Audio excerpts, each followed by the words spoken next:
Los Angeles, 2017. The effect of my therapy session floated around me like a thick smoke. The honk of a car behind me jolted me back into reality. I was sitting at a green light. I drove through the light and turned left into the parking lot of Unplugged Meditation. Along with therapy, Mom got me a 2-week unlimited membership at a meditation studio where her friend did breathwork classes. Mom said therapy might stir up some stuff, and breathwork would help me release it. She knew how hard it was for me to feel my feelings. Maybe moms do know everything. I walked into the all-white studio, and the smell of something called sage greeted me. The lighting was soft, almost dreamlike, and the woman at the front desk smiled at me as if I belonged there. I wasn't so sure.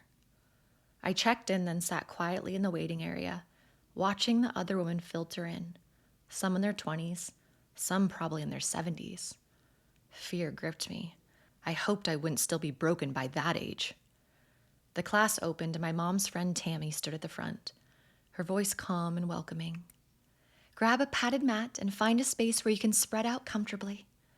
I followed the others, settling on my mat. I sat and folded my arms in subconscious protection. The instructor sat in the front of the group, her expression warm but serious. Breathwork, Tammy explained, is one of the most powerful tools we have for healing. It allows us to bypass the thinking mind and access the deeper part of ourselves where our emotions live, where our traumas hide, where our truth exists. I swallowed, already uncomfortable. We hold so much inside, she continued. Pain, grief, anger, fear, and most of us never let ourselves fully feel it. Breathwork creates a space for all of it to move. As always, I say, the issues are in the tissues, she laughed.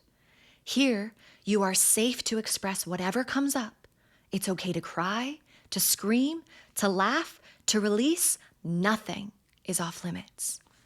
Crying in front of strangers? No, thank you. I could barely cry in front of my mom. She demonstrated the breathing pattern, a deep inhale into the belly, another into the chest, then releasing all of it, all through the mouth. Remember, this is called breath work for a reason. There is hard work involved. There will be a moment where you want to give up, a moment of tension, and only you can decide to break through. If this is your first class, don't feel any pressure to have some big experience.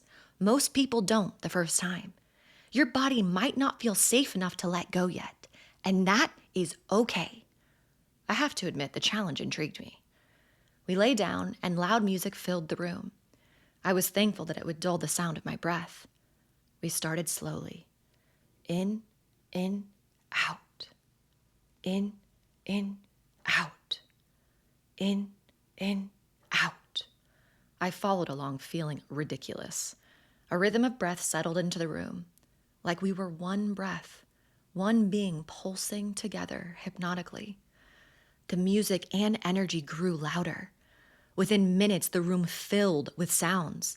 Some people moaned, others grunted, releasing loudly with each exhale as if it were the most natural thing in the world. I resisted, but continued to breathe as instructed, like a good girl. Someone let out a full-bodied screech, and my entire body braced. I focused on how stupid this was, how I would never be one of these people sobbing and screaming like they were being exorcised in public. But Tammy's words taunted me. Don't feel any pressure to have some big experience. Most people don't the first time. Spencer Stone was not most people. So I kept breathing. In, out. In, out. In, out. Faster, deeper, intentional. Suddenly, I got very cold, and my hands tensed up like lobster claws, something Tammy had warned us about called tetany. The huge amount of oxygen flooding my system was making me dizzy, but I wouldn't give up. So I kept breathing. In, out. In, out. In, out. And then something shifted. A tingling sensation spread through my hands, up my arms and down my legs. My chest felt tight, my throat thick, my mind hollow. Something inside of me, something old, something buried and raw began to stir. I tried to shove it down, to lock it back in the cage where I'd kept it for decades, but it wouldn't stay. It was demanding to be released. My body felt like a volcano about to burst. In, out, out, out. Terror poured through me at what would happen if I just let go of control. And then, just like that, I erupted. Tears poured out of me. Loud, messy, uncontrollable tears. My entire body trembled as sobs wrecked through me, tears falling into waves that I couldn't stop. I wasn't just crying. I was grieving for Hunter, for Dad, for every version of myself I had abandoned along the way. The instructor's voice cut through the noise, steady but commanding. On the count of 3, I want you all to scream. Let it all out. All the pain, all the grief, all the unworthiness. Surrender it to the breath. 1, 2, 3, let it rip. A primal, guttural scream tore out of me. A sound I didn't even know I was capable of making. It carried everything. Years of swallowed pain, heartbreak, loneliness, and self-doubt. It was raw, unfiltered, uncontrolled. We yelled again and again and again, and my pain was wrung out of me. The intense sound of drums slowly faded into the song River by Leon Bridges. Now go ahead and lie in a fetal position and breathe through your nose to calm your central nervous system, she said softly as she covered us in blankets, one by one. I pulled my knees into my chest and let the warmth of the blanket wrap me in a cocoon. My breathing turned normal and my temperature regulated as tears continued to fall. Pure release. I had nothing left to give. I couldn't give a single ounce of myself to anyone else until I gave my attention to myself.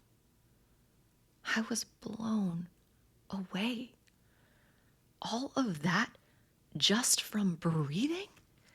How is that possible?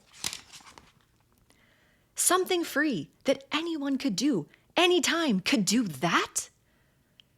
As I drove home that night, it was the first time since finding out about the betrayal that I felt something other than the all-consuming depression.